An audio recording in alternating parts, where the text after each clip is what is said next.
Hello, my dears. Daniela here, and welcome to another episode of the Spa Marketing Made Easy podcast. This episode is brought to you by Atto Aesthetics, the #1 coaching company for spa industry professionals wanting to step into the role of spa CEO. And I am so excited to welcome back Brendan Kane to the show. Brendan is a master when it comes to social media. And I mean, literally every time I get a chance to talk with this guy, I learn something new. His knowledge around social media is just next level. And today we are talking about viral trends and really the science behind what makes something go viral. So let me do just a quick read of his bio and then we will jump right in. Since 2005, Brendan Kane has helped the largest brands and celebrities in the world reverse engineer how to make content go viral. Brendan and his team at Hookpoint have generated 60 billion views and 100 plus million followers for the content that they've worked on. So you guys, Brendan has worked with Taylor Swift, I believe Rihanna, some other. If you go back to the first episode that we did with him, just search Brendan Kane, we list out some of the brands that some of the celebrities and some of the brands, but these are big, big names, guys. He has done some incredible things with virality and social media. And what's so cool is that he's teaching you how to take these teachings and apply them to your own content. All right. So definitely check out his book, Hookpoint. It's a great book talking about how to capture attention, and enjoy this episode. All right, Brendan, I'm so excited to have you back for the second time on the Spa Marketing Made Easy podcast, this time to talk about viral trends in social media, what's changed. This is an ever evolving industry, even though I think that, or industry, I don't know, what do we call social media? Is it an industry? Platform? I don't know. I think it could be many things. It's an industry. It's a communication platform. I think it's many different things, but definitely industry is one of them. So, we use it. It does kind of cross over because it's like something that we're using in our personal lives. It's kind of created that it's a necessity for most businesses to be able to communicate with their clients, to establish their brand awareness, brand presence, kind of their brand identity, right? We're using social media for that. And that kind of ties me into, if we are using it for business, we want people to be able to see what we're doing. We want people to be able to see our stuff. With the algorithms, you're not necessarily getting that unless you get that like viral status, right? So you're saying this is a science, not just something that randomly happens. Talk to me about that. How did you figure out the science? How did you decide that this is not just kind of luck? Yeah, it's a great question, and it stems from years of experience in this space. And I started in social media in 2005, but very much like in science is based upon research. So if we think about developing a new cure, a new supplement, or a vitamin or things like that, is you don't just start pouring things into a bucket and mix it up and put it into a bottle and put it on a shelf. That would make people sick. What do is you leverage research of what has come before to inform the decisions of how you're going to proceed. And that's pretty much in every aspect of science. So being in the social media space for so long, our philosophy is, and this is a philosophy of a lot of different successful business people that I've studied, is, well, let's see who's having success and understand why they're having success. But just as importantly, look at the things that are driving lack of success and compare the two against each other. So that's where we, see it as a science. Like, our process is deeply rooted in research and insights, meaning what we do is we have a team of analysts that every day are studying influencers, content creators, brands, formats, and dissecting what is driving success and also what is detracting from that success, and leveraging those insights to make informed decisions about how we're going to help clients produce content. And through that, we've generated over 60 billion views and 100 million followers and $1 billion in revenue. So we've seen it work time and time again. But again, as I mentioned, it's not like we just created this scientific process out of thin air. We're leveraging a scientific process that's used in other forms of business, other forms of science, other forms of advancement, and just applying it to creativity to have the results that we do. So what makes something go viral? Does this have to do, you're the author of a couple of books, last time we were talking about hook point, that first, capturing their attention in the first 3 seconds, right? Does virality have to do with the copy, with the image? Like what are we looking at from a scientific standpoint that makes up a viral video or post? Yeah, well, let's start with something that you had mentioned in the very beginning, the algorithms, because algorithms come up a lot, and there is, some frustration with it. There's some myths about it. At a simplest form, the algorithm does control reach and distribution of content. It determines whether your content goes viral or doesn't go viral. Now, the algorithms aren't in place to suppress your reach on purpose in order to get you to pay for reach, because if that was the case, nobody would ever go viral organically. It just wouldn't happen. So the algorithms really have one fundamental goal, and that is keeping people on the platform longer, user retention. Because if you think about it, the longer people spend on these platforms, the more ads they can serve, and thus the more profit they generate.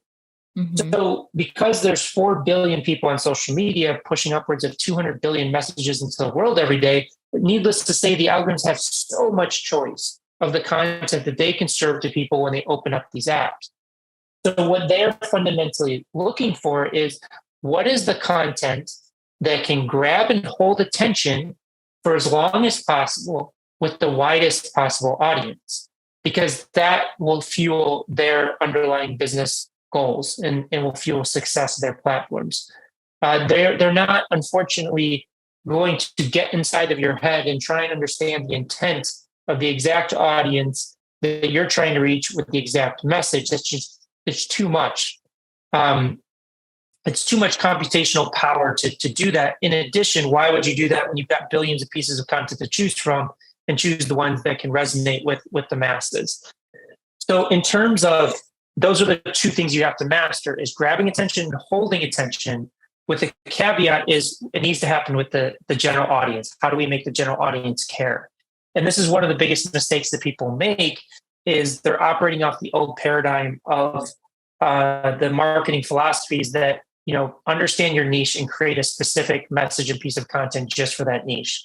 Now, that can still work from a paid advertising perspective, but when we're talking about organic, we're talking about virality, that doesn't really hold up because it doesn't play to the business goals of the algorithms. So this is the biggest mistake that most content creators are making, is operating from that paradigm. So to have success, that one of the biggest principles for virality is, how can we take your subject matter, your niche, your expertise, and make it interesting to anybody so that anybody would stop and watch that content? And if you can do that, that's when the algorithm starts seeding it to millions and millions of people. And even out of those millions of people, let's just say it's, a few percent that could buy your products or services, you're still killing the competition. You're still beating them out because the competition is not operating on that level. Does that make sense? Yes, but there's a lot going on. So I'm thinking, all right, well, you were the one that taught me social media is not one to many, but one to one. So you're always speaking to one person. So I want to kind of flesh that out a little bit, where I'm creating content that's for a lot of people, but I'm also still speaking to one person.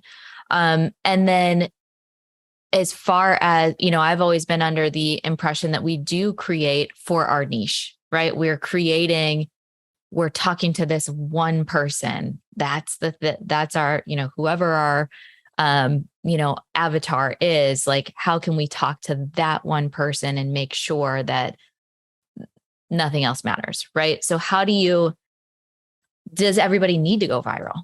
Is that something that should be a focus for a brick and mortar spa owner?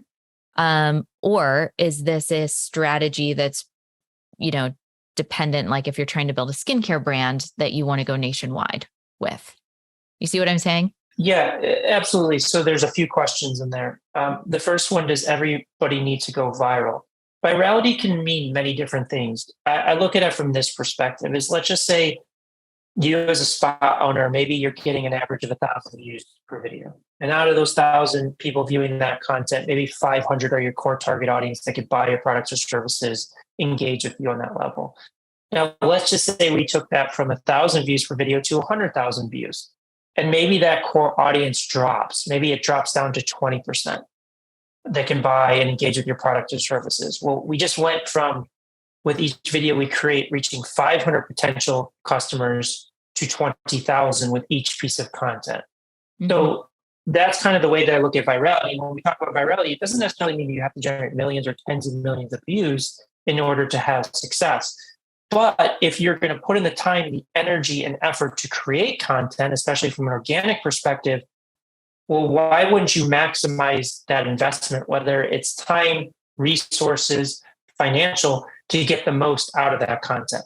Mm-hmm. I am also here to say you do not have to be on social media to build a successful business. Many successful businesses, and I've been a part of them, have been built off of social media. Does social media give you an extra edge? Can you drive massive benefit from it? Absolutely. So there's many, and sometimes we are working with clients. It's about getting from 1,000 views to 100,000, or maybe it's even from 1,000 to 10,000 that can make a massive difference. The other question that you had is the one-to-many versus the one-to-one. So what I mean by that is you'll see a lot of people create content and they say, "Hey, everybody," like that's how they introduce their videos. But it's hey like, guys, when we consume content, even like this interview that we're having right now, it's not like people are sitting in a stadium watching it together. Mm-hmm. They're on their phone, they're on their couch. Like, it's an intimate experience. And that's where a lot of content creators go wrong. So how do you still do that, have that type of conversation, that one-to-one conversation with the general audience that we talked about, but also still playing to your core audience that's going to buy your products and services? And one prime example of this is a luxury real estate agent, Ryan Serhant. So he sells properties in Manhattan that are $10 to $250 million. So his audience is very narrow in terms of how he makes his money. But what he does is, again, he's playing this generalist principle with the social media content. He's got a few million subscribers on YouTube and generates millions and millions of views every month. And what he does is he has a video that says, "Let me take you on a tour of a $7 million closet. Let me take you on a tour of a $250 million ranch." Oh, I'll be watching all of those. Yeah, exactly. It plays to, even if you're not his core audience, you can still enjoy that content. Mm-hmm. And that's what the algorithms see is, hey, we're seeding this to a lot of people. They're engaging with it. But let's seed it to more people. At the same time, if you watch those videos on YouTube, he is amazing at doing the one-to-one. It makes you feel like he's taking you on the tour of this. And he's speaking to you and engaging you in a way, whether you have the ability to afford this home, or maybe you are the core customer of what that experience is to work with him, and his level of knowledge, the engagement, the fun, the excitement of it. So it is nuanced and challenging, but you can serve all of those goals at the same time if you really study and practice with intent. So when you're talking about viral trends, how are you specifically defining that? Is that kind of these little pieces that you've been talking about of just with the real estate agent example, right? Is there something more to the science of these viral trends? Yeah. So what we do as a company is, because trends as a term is a tricky thing, because people a lot of time talk about trends in terms of, well, what song should I choose? Or I'm just going to do this because everybody else is doing it. But trends are like an iceberg. The iceberg of analogies, you see the tip of the iceberg above the water, and 99% of the iceberg is below the water. And that's kind of what trends are like, is you see the top 1% succeeding, but nobody pays attention to the 99% that are failing with it. Thus, it's misleading in terms of, hey, just let me do this trend and I will be successful, because most people that do that trend aren't successful. Like one of the biggest trends was the ice bucket challenge. Mm-hmm. So many people jumped on that bandwagon, but there's only a select few that were successful with it Mm-hmm. because there's a lot of nuance even within something like that that makes it successful versus detracting from it. So what we do as a company, from an insights perspective in helping content creators, is we look at a content creator, an influencer, a format, or maybe even we look at a trend. But the way that we look at it is we break it down into 3 tiers. We have gold, silver, and bronze. So gold is that top 1%, the breakthrough performers, the ones that are going super viral. Silver is like the median, and the bronze are the underperformers, the ones that are not gaining traction. And what we do is looking at the gold, we determine and create hypotheses of what's causing it to go viral. Because even if we take a format, like we just broke down this format, I'm sure you've seen it. We call it 2 characters, 1 light bulb, where it's the same person that's having a conversation with themselves. Yep. So like lawyers do it and dietitians and things like that. So even within that same format, there's people that generate 50 million views off that format. There's people that generate 1,000 views, but they're following the same format. So what we will do is we'll look at the people that are generating 50 million views off of it and see, well, what is it that they're doing differently? What do we think is really causing their success with that format? We create these hypotheses of what we call performance drivers, these nuances, ways of how they're telling their story. And then once we have those hypotheses, we analyze, does it show up in the silver and bronze? Because if our hypotheses show up there, then we know that's not the reason it's causing it to go viral. So we have to start that process over again. And we keep doing that until we find these nuances that show up in the gold, but don't show up in the silver and bronze. And that gives us an indication of what's causing that success. And these nuances can be anything from like pacing, tonality, how they're opening their first 3 seconds, captions, title cards. There's so many different ways that people can go wrong with it. Like in that 2 character, 1 light bulb format is oftentimes we see what we talked about earlier, the generalist principle. They go too niche, too deep, too quick. Or maybe what they do is they go too fast and overwhelm the viewer with too much information, or it's difficult to follow. So that's kind of how we look at this, is we don't just look at a trend and say, oh, people are generating 50 million views with this format or this trend. We look at, well, what's the difference between somebody making 50 million views with it and somebody making 1,000 views from it, so we can really understand what drives the success with it. So talk to me about the different platforms, right? Because we have YouTube, we have Facebook, Instagram, TikTok. Does the science of what you're looking at matter on the different platforms? Like what would go viral on TikTok versus what would go viral on LinkedIn or YouTube? Yeah, each platform is distinctly different. So we are looking and breaking out these insights, but based on each platform. Because you may have a format or even a specific video go viral on TikTok, but not go viral on Instagram Reels. Mm-hmm. Because there is slight nuances on how people consume these platforms, why they go to them. Like from a macro level, like a huge distinction is like YouTube is really known for long form consumption behavior. So you can get people to watch 10, 20, 30-minute videos and beyond. Now, I know YouTube's doing shorts, but they've ingrained user behavior to go to YouTube for long form consumption versus like TikTok, that's short form consumption. Getting somebody to watch a 10-minute video on TikTok, it's not going to happen. So that's at a larger level. If you look at like the differences between like a TikTok and Instagram Reels, well, the intent of why people are going there is slightly different. And, like Instagram, started with images, then went to videos. It's gone through these evolutions, and Reels is now a new part of it. So the person, when they go to Instagram, even though they may be viewing Reels, at a subconscious level, they're used to using Instagram in a different way than TikTok. So that's why there can be subtle differences of why things work per platform, and why, if we're breaking down a trend, a format, or content creator, we go platform specific to understand the nuances within the confines of that platform. So if you're working with a client, say a spa comes to you and said, hey, here's our goal. Here's the reason we're using social media. We want to get new people on the books. Would you then say, well, here's the platforms we want you to use, and here's the type of content? Or are you more analyzing what they've already created? Like what happens when they work with your company? Yeah, it's a great question. And I would say we spend very little time analyzing the content that they created, because we could probably look at it in 5 minutes and tell them what they're doing wrong. We want to look forward and determine with them what are their communication strengths, what are their communication weaknesses, what are their business goals, what time do they have to commit to it. Is it just purely booking appointments? Is there a longer term vision for the spa? Multiple locations, selling products online, things of that nature that will inform us of choosing the platform.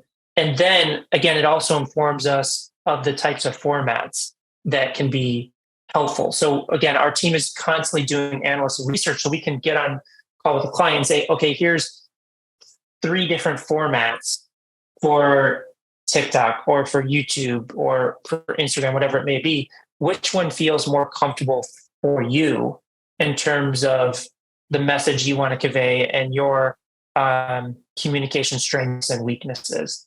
So it's very custom designed based upon a lot of different variables that the company has. Because I'm sure in your experience, even owning a spa, people have different goals with that, and they have different visions of what it wants to be. And it's the same thing with social media. As even social media, if you look at it from a service level, it may seem, templated and structured. There's so many different ways that you can take it and have success with it.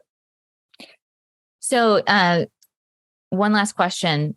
I want to get your thoughts or insight on treating your followers as human beings. And really remembering, like, when we get into the science, when we get into the weeds, when we're mapping out the content, I think it is really important to remember that every single one of these followers are human beings. Even if you have 1,000 people, people would say, oh my gosh, I only have 1,000 followers. What am I even doing? But if you were in a room with 1,000 people, it would feel very different, right? So what are your thoughts on social media and ways that we can still apply the science, in creating content, but make sure that we are treating all of our followers and engaging with them as human beings? Yeah, the first place to start is what we talked about a little bit earlier, is understanding that social media is a one-to-one platform. Mm-hmm. It's a one-to-one communication tool, because people are consuming this content on their mobile device most of the time, and they're consuming it alone. And this is one of the reasons social media influencers took off. And I did some of the first ever influencer campaigns back in 2006, 2007. And it was interesting of why they took off. And a lot of these influencers became bigger than traditional celebrities, because there was this sense of, I know this person. They're mm-hmm. connecting with me as an individual. They're letting me into their bedroom and communicating like we're best friends. And that is where that loyalty came from. So I think that's the first job of understanding social media. Is it's not, hey, everybody. It's, how would you talk to a friend if you were doing, a Skype call or a Zoom call, speaking directly to them to create that level of communication and recognition that you are speaking to them as an individual. So to me, that's the first part. And then also the second part is the same way that you would have a conversation with a friend, is getting into their head of like, what are they going through? Like, what are they experiencing on a daily life? And speaking to them as if you know what they're experiencing, what they're struggling with, or whatever it may be, especially as a spa owner, because I would assume a lot of the services that people go to spas for is to feel better about themselves. Mm-hmm. And the more you can kind of really speak to that individual as if you understand them, then you'll have that level of connection on a one-to-one basis. And again, influencers are very good at that. And even some, celebrities, is people kind of say, well, I feel like that person gets me. I feel like that person understands me. And that's, a true sign of success with social media. I see that. I know you've worked with Taylor Swift, and I've seen that a lot in her social media where you do feel like she's this massive celebrity, but you literally feel like, oh, that's Taylor, like she does Yeah, and such a great. it was one of the genius things that she would do is show up at a bridal shower of a fan or a birthday party, or show up at a doorstep with Christmas gifts. And like a part of that is, yeah, she cares about that fan, but another part is she's so big, she realizes I really truly care about all of my fans, but I can't connect with all of them. So I am going to do this for this fan, record it, and send it to everybody out there in a way to show that I do care. Even though I can't say thank you to every single fan individually, it has that deeper meaning around that. Yeah, it's brilliant. All right. So where can our listeners find you, follow you, connect with your company? Give us all the things for those that want to stay connected and keep up with what you're doing. Yeah, we have like an entry-level private community called Viral Trends. They can go to goviral.hookpoint.com, where every week we have like a private mastermind of breaking down the latest insights of what's working, why it's working. If people want to connect directly with our company, they can go to hookpoint.com and schedule a call with us. I'm also on Instagram at Brendan Kane and LinkedIn, and I do respond to direct messages on there as well. Wonderful. Thank you so much for your time. I always learn every time I'm talking to you. I appreciate it so much. And you guys be sure to check out those links. Brendan is a master in this area. So we're so lucky to have him on the show. All right. Thanks so much. We'll catch you on the next episode.